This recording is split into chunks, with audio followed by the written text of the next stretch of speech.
deliver ko siya.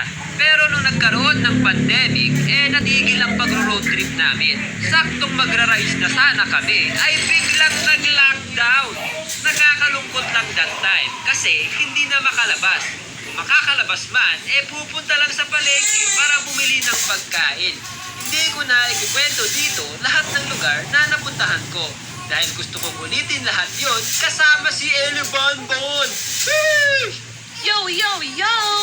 So, meron kaming YouTube channel, walang iba kundi ang Jen and Ellie's Adventure. Ikukwento namin lahat ng adventures namin dito through animation.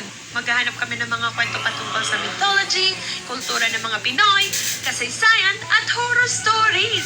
Kaya kung may maraming kwento dyan sa lugar nyo, i-comment nyo lang. Susubukan namin puntahan yan at ma-feature sa mga episodes namin.